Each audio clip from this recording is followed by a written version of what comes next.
प्रातः क्लास चल रहा था। 23 मई 1968 गुरुवार को चौथे पेज की एकदम देहांत में बात चल रही थी कि जैसे तुम बच्चों को नंबरवार पुरुषार्थ अनुसार इस सृष्टि पर आना पड़ता है, तो शिव बाप कहते हैं मुझे भी आना पड़ता है ना। मैं ज्ञान का सागर हूं।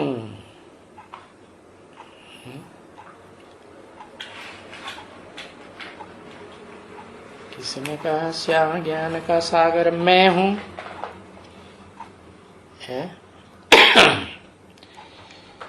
शिव बाप ने कहा कि मैं ज्ञान सूरी तो हूं, लेकिन जिस मुकर्रर रथ में प्रवेश करता हूं उस आत्मा को ये पक्का हो जाना चाहिए कि वो जो पार्ट बजाता हूं देव देव महादेव का, वो मैं ही तो बजाता हूं।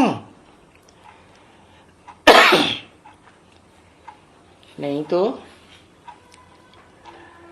इस सृष्टि रूपी रंगमंच पर तो सब आत्माएं तमो प्रधान तामसी बन जाती हैं। वो सच्चा पार्ट क्या बजाएंगी? देवताओं में महान देवता का पार्ट कैसे बजाएंगी जब तमो प्रधान आत्मा है? तो कहते हैं मैं हूं सागर, और मनुष्य सृष्टि का बीज रूप हूं। मनुष्य सृष्टि का बीज रूप, मनुष्य सृष्टि तो साकार। तो बाप कहते हैं मैं भी तो साकार में मुकर्रर रूप से प्रवेश करके कहता हूं कि मैं सृष्टि रूप मनुष्य सृष्टि का बीज हूं और सत्य हूं। सत्य किसे कहा जाता है? सत्य उसे कहा जाता है जो कभी विनाश न हो। असत्य का विनाश होता है, सत्य का तो कभी विनाश नहीं होता। तो इस सृष्टि रूपी रंगमंच पर सदा काल सत्य रहता है।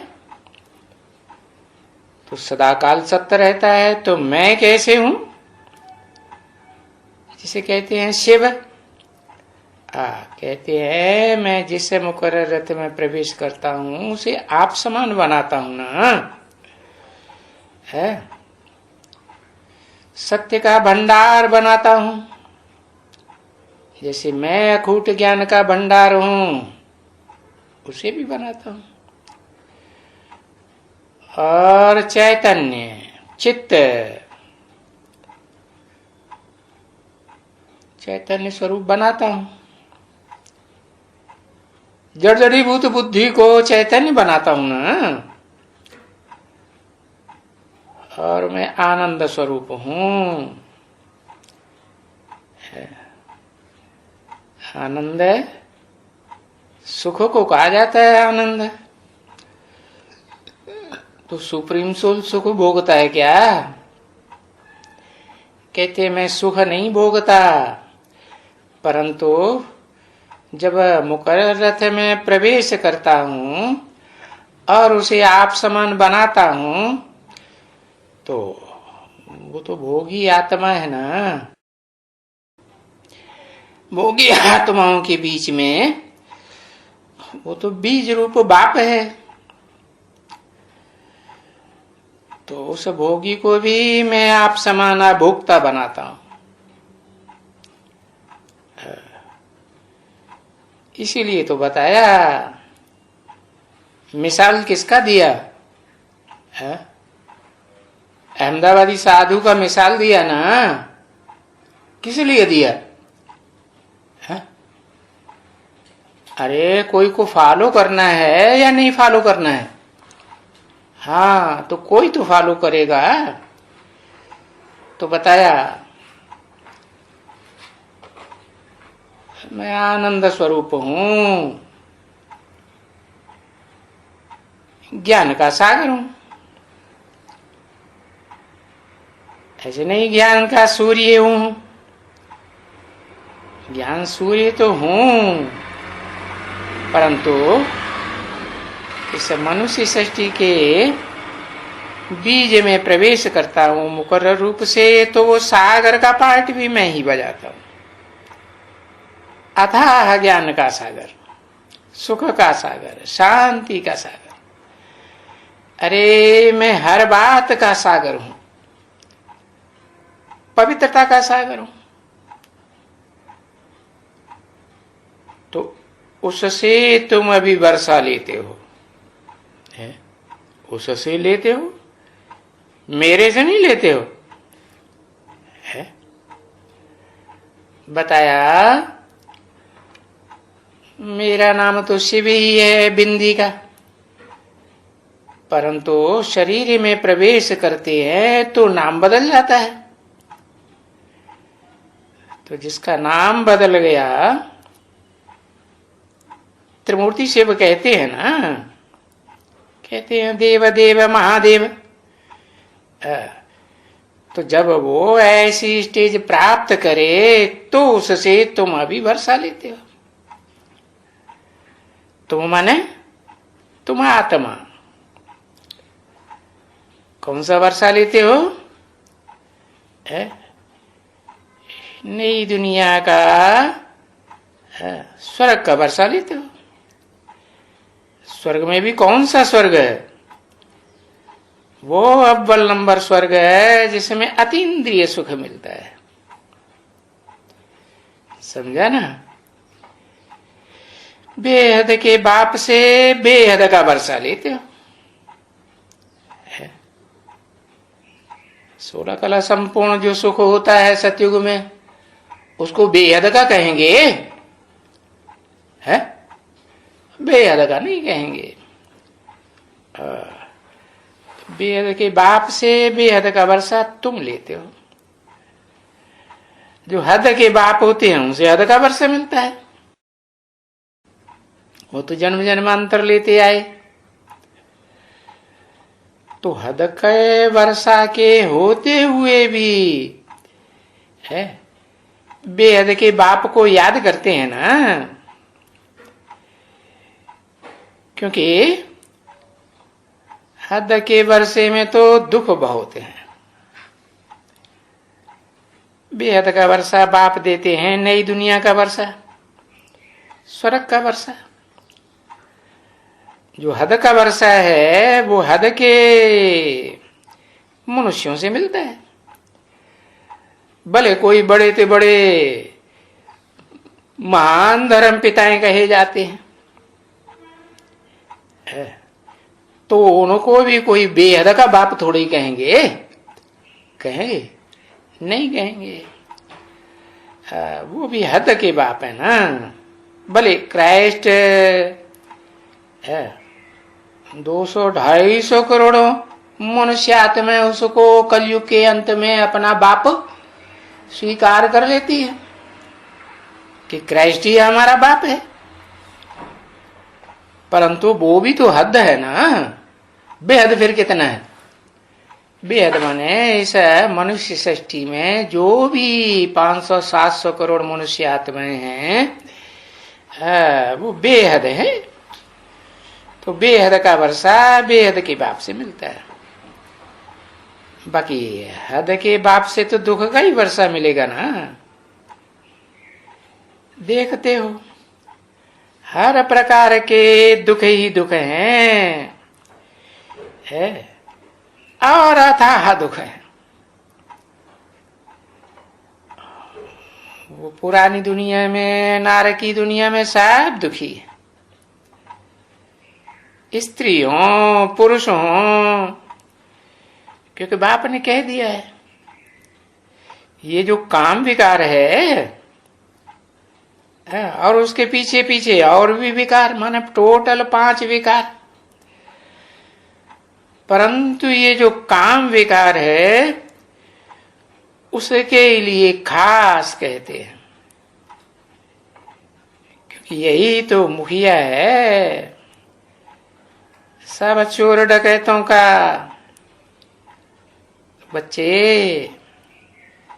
ये जो काम महाशत्रु है ना, ये जो 5 विकार है ना रावण के, काम क्रोध लोभ मोह अहंकार है, उनमें ये तुम्हारा सबसे बड़ा दुश्मन है। कौन? काम विकार। ये तुमको आदि मध्य और अंत दुख देता है। आदि माने जन्म लेते हो है? तो तुम रोते हुए पैदा होते हो कि हंसते हुए पैदा होते हो? रोते हुए पैदा होते हो। खुद भी रोते और जिससे जन्म लेते माता से वो भी दुखी होती कि सुखी हो जाती है? दुखी होती ना। तो आदि में भी दुख, मध्य में भी दुख, सारा जीवन मध्य में दुख, और अंत में जब शरीर छोड़ते हो तो अंत में भी दुख। तो ये कौन दुख देता है? यही काम विकार है जो दुख देता है। हे मीठे बच्चों, अगर इस समय में, किस समय में? कलयुग के अंत और सतयुग के आदि में, जब मैं इस सृष्टि रूपी रंगमंच पर आता हूं, तो इस जन्म में ब्राह्मण बन करके, माने ब्रह्मा की औलाद बन करके, क्या उनको फिर बोलते हैं, अगर तुम इस जन्म में विकार में न गए, अर्थात काम के ऊपर जीत पानी, काम भी जीत बन गई, तो देखो तुम पवित्रता के लिए जानते हो ना, तुम क्यों पवित्रता धारण कर रहे हो? ये बनने के लिए। क्या बनने के लिए? इस मनुष्य सृष्टि में जो ऊंचे ऊंचे नारायण कहे जाते हैं, उन नारायणों के बीच में ये आदि नारायण बनने के लिए तो तुम यहां आए ही हो। किस लिए आए हो? इसीलिए आए हो, नर से नारायण बनने के लिए है? कि नर से प्रिंस बनने के लिए आए हो? नहीं, जो नर से प्रिंस बनते हैं वो तो अगले जन्म में बनेंगे, और तुम तो नर से नारायण इसी जन्म में बनते हो। तुम ये आदि सनातन देवी देवता धर्म की स्थापना करने के लिए तुम आए हो। कहाँ आए हो? यहाँ बाप के पास। तुम ये आदि सनातन देवी देवता धर्म की स्थापना करने के लिए आए हो ना, तो वहां जो पावन चाहिए ना, तो पावन बनना पड़े। तो ये पुरुषोत्तम संगम युग है। कैसा युग? जिस युग में पुरुष रूपी आत्मा जो है वो उत्तम ते उत्तम आत्माओं के बीच में उत्तम आत्मा बने। उससे ऊंची उत्तम आत्मा और कोई होती ही नहीं। तो इसमें पुरुषोत्तम संगम युग में तुमको पावन बनना है। ये है पुरुषार्थ। ये पुरुषार्थ कर करके बनना है। तो जब तलक बाप है तब तलक जितने पावन कल्प पहले बने थे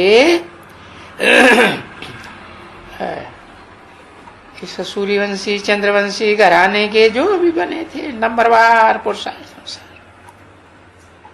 तो जरूर बनेंगे। समझा ना? तो टाइम तो लगता है ना, तो टाइम, उसके लिए बाप युक्ति तो बहुत समझाते हैं। जो युक्ति समझाते हैं उसको सहज युक्ति, सहज राजयोग कहा जाता है। सहज ज्ञान, क्योंकि अभी मुश्किल को सहज करने वाले बाप के बच्चे बने हो ना। मुश्किल को सहज करने वाला तो भगवान ही गाया हुआ है भक्ति मार्ग में भी। तो यहां किसके पास आए हो? ऐसे नहीं समझो कि यहां कोई साधु के पास आए हैं, है? जो इंद्रियों की साधना करने वाला हो, है? इंद्रियों को साधने वाला हो, नहीं। कोई संत महात्मा के पास नहीं आए हो, है? तुम तो परम पिता परमात्मा के पास आए हो। कोई शरीरधारी के पास आए हो क्या? नहीं, तुम आए हो शिव बाबा के पास। है? शिव बाबा के पास कि शिव बाप के पास? बाबा के पास आए हो, जिसने इस शरीर को थोड़े समय के लिए लोन लिया है। किस शरीर को? ऊपर वाले शरीर को। किस शरीर को थोड़े समय के लिए लोन लिया है? ब्रह्मा के शरीर को, दादा लेखराज के शरीर को थोड़े समय के लिए लोन लिया है। तो ये टेम्परेरी रहता है, समझा ना? है सो लोन भी किस शरीर का लिया है? वो भी खुद बताते हैं। है मैं ये लोन लेता हूं, है? पता चला किसका लिया है? ये है बहुत जन्म के अंत के, जन्म के भी अंत में है। अब इसका कोई और अंतिम जन्म होगा? किसका? है ब्रह्मा का, दादा लेखराज का। पूछते हैं बाबा कितने जन्म? वो 84 जन्म के अंत में इसमें आया हूं। कैसे कैसे 84 जन्म? नई दुनिया बनेगी तो कितने जन्म होंगे वहां? है सतयुग में कितने जन्म, त्रेता में कितने जन्म, है? तो कितने जन्म हुए? है? अच्छा, पुरुषोत्तम, ये पुरुषोत्तम बनता है पुरुषोत्तम संगम युग में बनता है। फिर 21 जन्म कहां हुए? और नई दुनिया में ये 21 जन्म नहीं लेगा तो 84 जन्म कैसे होंगे? नरक की दुनिया में तो 63 जन्म होते हैं। 20 जन्म अगर लेगा, सतयुग में 8 जन्म, त्रेता में 12 जन्म, तो 20 ही तो हुए। 13 कौन लेगा? ब्रह्मा जैसी जो आत्माएं हैं, वो योग कम लगाया है या ज्यादा लगाया है? पहचान के लगाया है या बिना पहचान के लगाया है? ब्रह्मा ने, दादा लेखराज ने पहचान के बाप के साथ पूरी पहचान करके योग लगाया है कि ऐसे ही अंधश्रद्धा पूर्वक लगाया? अंधश्रद्धा पूर्वक लगाया। इसलिए इसके त्रेता में जो जन्म होंगे वो कम आयु वाले होंगे या लंबी आयु वाले होंगे? इसके जन्म कम आयु वाले होंगे। तो ज्यादा जन्म होंगे, है? तुम बच्चों के मुकाबले, जिन बच्चों से मैं सन्मुख बैठ करके बात करता हूं मुकर्रर रथ के द्वारा, उनकी बात बताई। तुम बच्चों के मुकाबले ये त्रेता में लंबी आयु लेगा या कम आयु लेगा? कम आयु लेगा, इसलिए जन्म भी बढ़ेगा कि नहीं तुम्हारे मुकाबले। हाँ, तो तुम त्रेता में 12 जन्म लेते हो, और ये त्रेता में कितने जन्म लेता है? 13 जन्म ले। और इनके सहयोगी भी, जो भी फॉलोअर्स होंगे, वो सब कितने जन्म लेंगे? ये ज्ञान चंद्रमा ब्रह्मा है ना, है? तो चंद्रमा तो कलाओं में बंधा हुआ होता है ना, तो जो कलाबद्ध आत्माएं हैं उनके तो त्रेता में ज्यादा जन्म होंगे, क्योंकि एज कम हो जाएगी। है? तुम बच्चों के मुकाबले, औरों के मुकाबले नहीं, तुम बच्चों के मुकाबले। तो वो 84 जन्म के अंत में इसमें मैं आया हूं। किसमें? किसमें? किसमें आया हूं? अरे अरे मुकर्रर रथ में अभी आया हूं। कब की वाणी है? 68 की वाणी है, तो उसमें मुकर्रर रथ में था। फिर है इसमें आया हूं। इसमें माना दादा लेखराज ब्रह्मा की तरफ इशारा किया ना, तो हो गया सबसे जास्ती पतित है। सबसे जास्ती पतित माने किससे जास्ती पतित?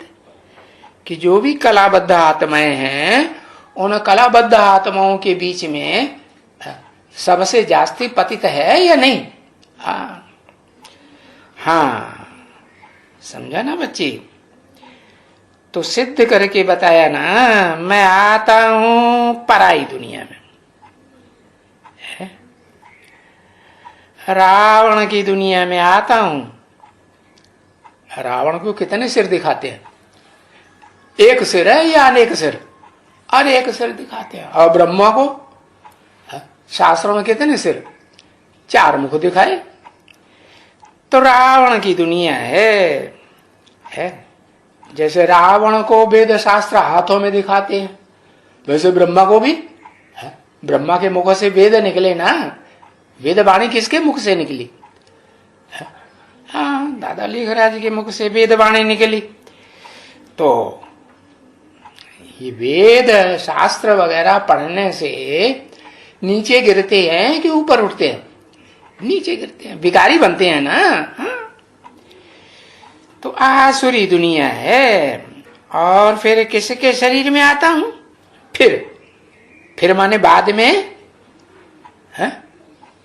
और फिर माने इसके बाद किसके शरीर में आता हूं? किसके शरीर में आता हूं? मुकर्रर रथधारी में आता हूं। जो अपने जन्मों को नहीं जानते हैं, अरे ये भी नहीं जानते, और जिस मुकर्रर रथ में आता हूं वो भी नहीं जानते, कोई भी नहीं जानते। तो मैं तुम बच्चों को समझाता हूं। क्या ऐसा को नहीं समझाता हूं? ऐसा कोई नहीं समझ में आएगा तो इसके जो फॉलोअर्स हैं, जो इसकी प्रजा है, तो उनको समझ में आएगा? उनको भी नहीं आएगा। मैं किस जन्म में आया हूं है?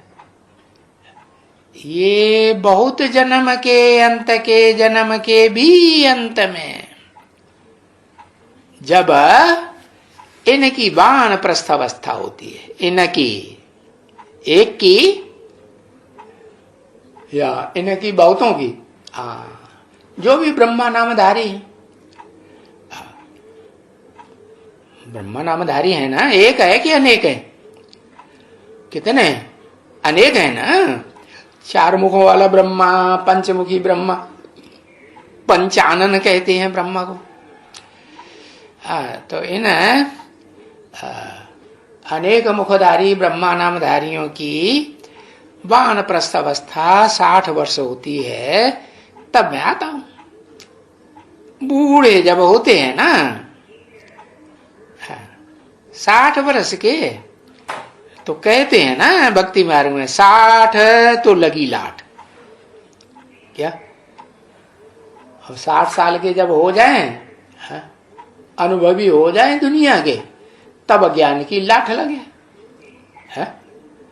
क्योंकि नौजवान होते हैं तो अनुभवी कहेंगे, अनुभवी तो नहीं कहेंगे। बूढ़े होते हैं तो बूढ़े को अनुभवी कहा जाता है, हा? ऐसे कहते हैं ना। अगर घर में रहेंगे तो लाठ लगेगी बच्चों की, है? इसलिए भागो, जाके गुरु करो। बुढ़ापे में भी अगर घर में बने रहेंगे तो बुढ़ापे में बच्चे तो फिर उतनी कदर, नौजवानों की ज्यादा कदर करेंगे कि बुढ़े की ज्यादा कदर करेंगे? करेंगे। फिर तो लाठ लगेगी, बच्चों की लाठ लगेगी कि नहीं? हाँ, इसलिए भागो। क्या बुढ़े होते हैं तो कहते हैं वानप्रस्थ अवस्था हो गई, अब तुम घर बार छोड़ दो, भागो, जाके गुरु करो। हाँ, समझा ना? तो वो भागते हैं बुढ़े, नहीं तो बच्चे ऐसे होते हैं, है कहां? इस दुनिया में ऐसे बच्चे होते हैं जो लाठ मारेंगे फिर तुमको। अगर तुम घर बार नहीं छोड़ेंगे तो तुम्हारी इज्जत बेइज्जती करेंगे या अच्छे से रखेंगे? बेइज्जती करेंगे, मारते हैं। ऐसे नहीं कि नहीं मारते हैं, हाँ, वाचा से मारेंगे, चलो कर्मेंद्रियों से ना मारें, चलो वाचा से भी नहीं तो वाइब्रेशन, मनसा के वाइब्रेशन से मारेंगे या नहीं मारेंगे? है? हाँ? अगर बहुत रहते हैं, कोई घर में ही रहते हैं, बहुत लंबे टाइम तक रहते हैं, 60 वर्ष के बाद भी रहते हैं, और वो माया के पिछाड़ी पड़े रहते हैं, क्या? तो बच्चे कहते हैं कि मरे, ये मरे तो हमको धन मिले, है? हाँ, समझा ना? ये मरे तो हमको मिल्कियत मिले, है? तो बच्ची ये लाठ लगी ना, है? हाँ,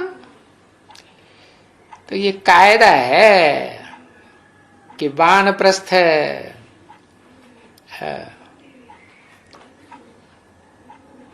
अरे माइयों का भी वानप्रस्थ क्लास होता है, सत्संग होता है, और पुरुषों का भी होता है। नाम दे देते हैं सत्संग। क्या सत्य का संग होता है? नाम मात्र देने से सत्संग थोड़ी हो जाता है। अच्छा, फिर ये तो बाप ने समझाया है कि तुम बच्चों ने बड़ी भूल की है, सबने, पुरुषों ने भी भूल की है तो स्त्रियों ने भी भूल की है। क्यों? क्योंकि तुमने भक्ति मार्ग में गुरु किसको किया हुआ है? जो तुम सबको फिर बाप बता रहे हैं, तुमको तो पता भी नहीं था, पत्थर बुद्धि बन गए थे तुम सबको, है? उनको आरफन बनाते हैं, है? घर बार छोड़ के चले जाते हैं ना, तो बीवी बाल बच्चे आरफन हो जाते हैं ना, यतीम हो जाते हैं। घर वाले को विधवा बनाते हैं। तो भाई हो गया ना, अब जिनका बाप ही नहीं है उनको फिर निर्धन का कहा जाता है। उनका धनी धोरी कोई है ही नहीं, और बच्चों का भी नहीं तो स्त्री का भी नहीं, तो वो भी निर्धन की हो जाती है। क्योंकि कहते हैं ना, विधवा हो गई माने धनी मर जाता है तो विधवा हो गई, कहते हैं ना। ठीक है। ओम शांति।